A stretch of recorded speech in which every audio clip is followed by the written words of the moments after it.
तर मी कपाट कशा प्रकारे ऑर्गनाइज करते ते मी आज तुम्हाला म्हणजे तो टेस्ट करू. तर मी आज दाखवणार आहे की कपाट कशा प्रकारे ऑर्गनाइज करते. तर चला मी तुम्हाला दाखवते कशा प्रकारे आहे ते.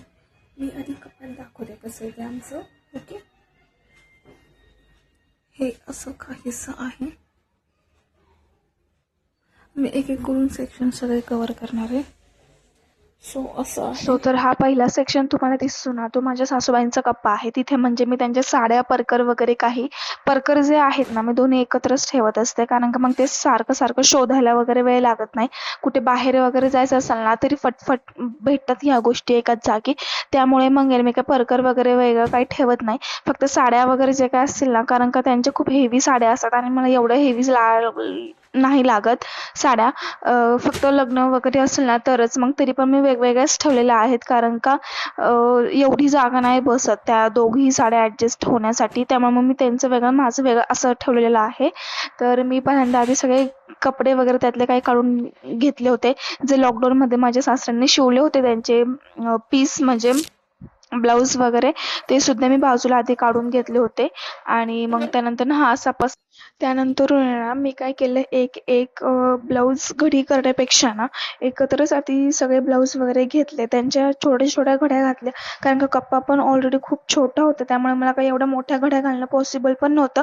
आणि बराचसाच वेळ जाणार होता. कारण का मला उद्याच्या ट्रिपची सुद्धा प्लॅनिंग करायचं होतं. ॲक्च्युली प्लॅनिंग तर झालं होतं, फक्त बॅग वगैरे तेही पॅक करायचं होतं. पण मला या कपाटामध्ये एवढा असं पसारा दिसला ना, त्यामुळे मला राहवलं नाही. म्हणून मग मी हे म्हटलं की आधी हे आवरून घेऊयात, मग नंतर बॅग वगैरे जी काय असेल ना ती मग पॅकिंगला घेऊयात. कारण की ह्यामध्ये मला फक्त काही सेक्शन होते, त्यामधले तेवढाच फक्त पसारा काढायचा होता. मी कपाट काढणार नव्हते, कारण का तेवढा टाइम पण नव्हता माझ्याकडे आणि स्वयंपाक सुद्धा बाकी होता. म्हटलं की जेवढं काही दिसतंय ना पसाऱ्यासारखं तेवढंच मी काढून घेते. बाकीचं वगैरे नंतरून ट्रिपवरून आल्यानंतर वगैरे काढूयात. कारण का मी आठवड्यातून असं एकदा दोनदा कपाट आवरतच असते. म्हणजे घड्या वगैरे माझ्या असतातच. कारण का ते खूप मेसी झालं ना, मग नंतर आवरायला खूप म्हणजे खूप वैताग येतो. आणि हे जे परकरांच्या घड्या आहे ना, मी छोट्या छोट्याच अशा घालून घेतल्या होत्या, जास्त मोठ्या पण नाही करून घेतल्या.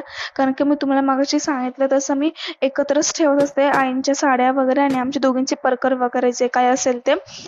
त्यामुळे एवढी जागा त्यामध्ये नव्हती, म्हणून मी छोट्या छोट्याच घड्या घालून घेतल्या होत्या त्याच्या.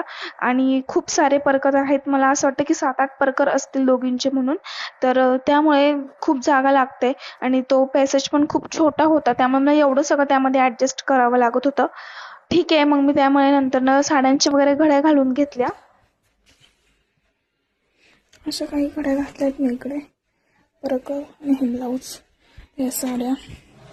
जर तुम्हाला ह्या साडीची जर लिंक हवी असेल ना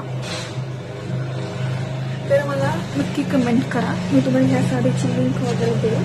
आणि जर माझ्या साड्यांचे रिव्ह्यू जर तुम्हाला बघायचे असतील तर ते सुद्धा मी तुम्हाला देईल.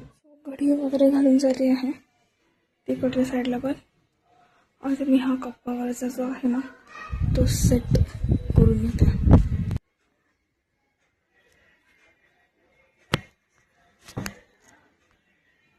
त्यानंतर आहे ना मी साड्यांच्या घड्या वगैरे सगळ्या घालून घेतल्या. ब्लाऊजच्या पण घड्या घातल्या होत्या आणि परकरच्या पण घड्या घातल्या होत्या. मी एकत्र सगळ्या घड्या घातल्या, मी तुम्हाला मगाशी सांगितलं पहिल्यांदा तसं. साड्या ठेवून त्यानंतर घेते. मी काय केलं, आधी साड्यांच्या मोठ्या मोठ्या घड्या घालून घेतल्या होत्या.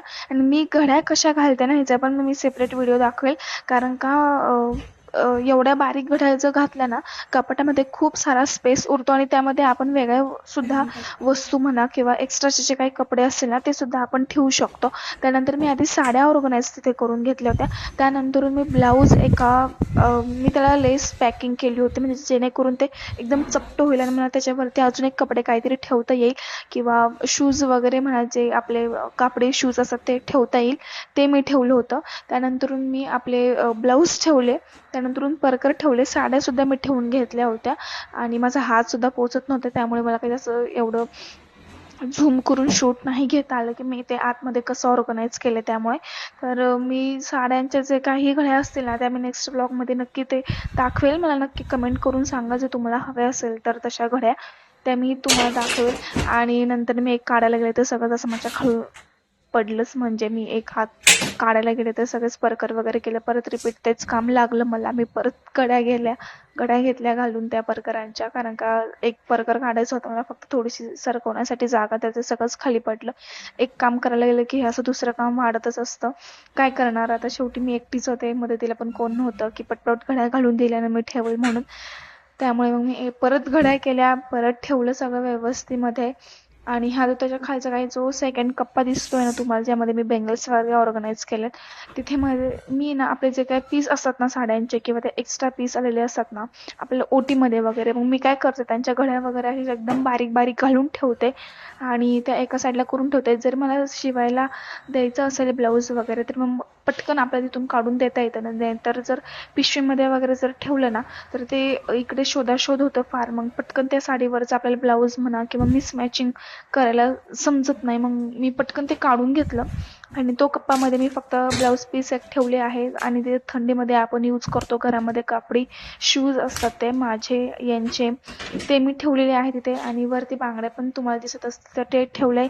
आणि एका साईडला स्वेटर्स ठेवलेत माझ्या मिस्टरांचे आणि माझ्या सासूबाईंचे स्वेटर, असं मी तिथे ठेवलेलं आहे.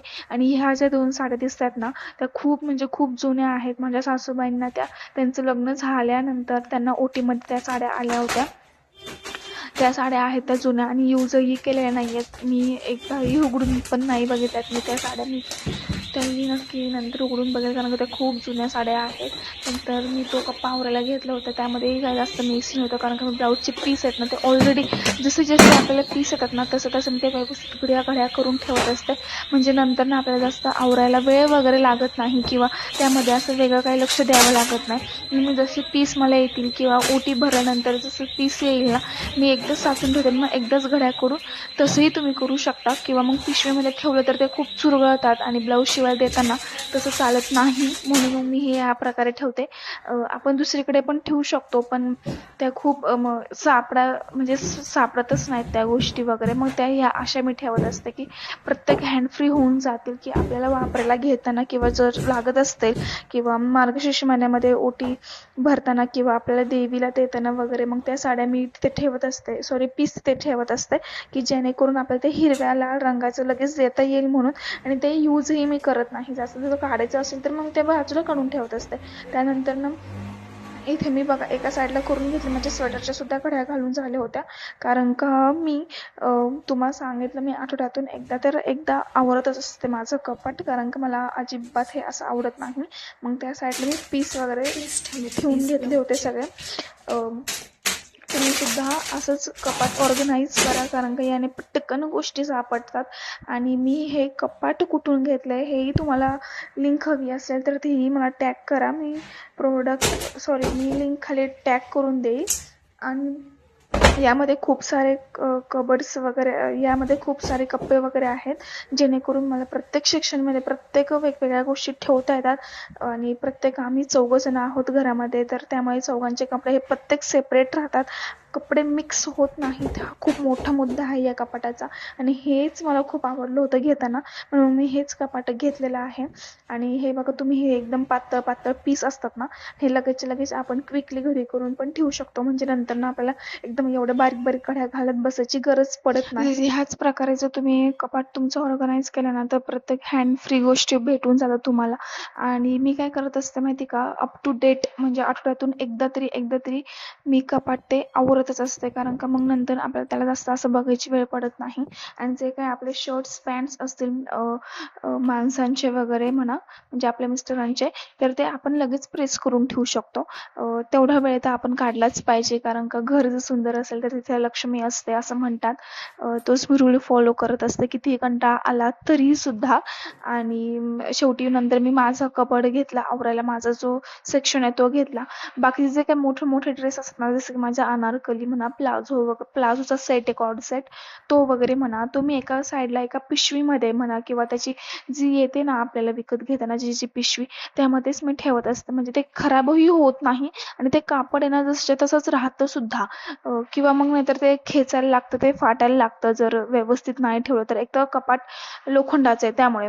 मग मी काय केलं, माझे जे काही पंजाबी ड्रेस वगैरे आहेत ना त्यांच्या व्यवस्थित अशा घड्या घालून घेतल्या, कारण का ते रोजचा यूज आहे माझा ऑफिस वेअरसाठीचा. मग मी त्याचे छोट्या एकदम बारीक घड्या घातल्या. माझा पण स्पेस काही एवढा मोठा नाही आहे माझ्या कपाटाचा पण, माझ्या सेक्शनचा. त्यामुळे मग मी बारीकच घड्या घालून घेतल्या होत्या, कारण का त्यानंतर ना त्यामध्ये आपण जे काही एक्स्ट्राचे ब्राज वगैरे आहेत ना त्यासुद्धा आपण ठेवतो. म्हणजे मी तर ठेवतच असते तिथे, कारण का डेली यूजच्या वेगळ्या असतात आणि ऑफिस वेअरसाठी मी वेगळ्या ठेवत असते. त्यामुळे ते पण मी त्या माझ्या स्पेसमध्येच ठेवून देते. तेवढं सगळं मॅनेज करण्यासाठी मला तो एवढाच कप्पा होता. त्यामध्ये माझा परफ्यूमसुद्धा असतो, तुम्ही जर बघू शकत असाल तर. त्यामध्ये मी ठेवत असते. आणि हे ऑफिसच्या घड्यासुद्धा आपण कसं करतो, म्हणजे ऑफिस वेअरच्या आपण प्रेस करत नाही रोज, तर प्रेस करता येतच नाही, कारण का वेळ नसतो तेवढा. मग मी काय करत असते, ज्यावेळी कपडे धुवून झाले ना, वाळले ना कपडे, तर मी त्याच्या आहे तसेच जसं आपण प्रेससाठीच्या घड्या मारतो ना, मग मी तसंच त्याच अँगलने मी तिथं कपाटामध्ये ते ऑर्गनाईज करून ठेवते. म्हणजे जास्त आपल्याला त्यामध्ये घड्या वगैरे किंवा प्रेस वगैरे करायची गरज जीन्स पॅन्ट नाही. वगैरे ना ते पण ह्या सेक्शनमध्ये मला ऍडजस्ट करायचं होतं. मला माहित नाही मी कसं करणार होते, पण मी काय केलं, दोन्ही टी शर्ट्स वगैरे जे काय असतात ना माझे, म्हणजे दोन्ही म्हणजे टी शर्ट्स आणि ड्रेस जे असतात ना त्याच्या एकदम बारीक बारीक घड्या केल्या. जीन्सची आपल्याला घडी जास्त बारीक करता येत नाही, त्यामुळे ती थोडीशी मोठीच ठेवली. तर तुम्हाला माझ्या घड्यांचे व्हिडिओज पाहिजे असेल तर मला नक्की सांगा की मी कशा प्रकारे ड्रेस म्हणा किंवा जीन्स टॉपच्या म्हणा किंवा साड्यांच्या वगैरे अशा मी कशा घड्या करत असते ना, त्याचा पण मी नक्की व्हिडिओ घेऊन येईल, ज्याने आपलं कपाटीने व्यवस्थित असं सुटसुटीत दिसेल. सो तर झालंय असं आवरून दाखवते मी. इथं माझे कपडे आणि जीन्स टॉप वगैरे असतात, वरती माझ्या साड्या वगैरे असतात तिकडे. इकडे आईंच्या साड्या वगैरे असतात. इकडे काय ते बेडशीट वगैरे म्हणा किंवा ब्लाऊज पीसेस वगैरे ते असतात. आणि इकडे मिस्टरांचे टी शर्ट पॅन्ट, इकडे मोठे शर्ट्स, इथे पप्पांचं खालती, आणि ह्या काय ज्या लागत नाहीत ना त्या साड्या. सो तर असं मी आज कपाट ऑर्गनाईज केलेलं आहे. तुम्हाला व्हिडिओ कसा वाटला तर नक्की लाईक, कमेंट आणि शेअर करून सांगा. पण भेटूयात नेक्स्ट व्लॉगमध्ये. बाय.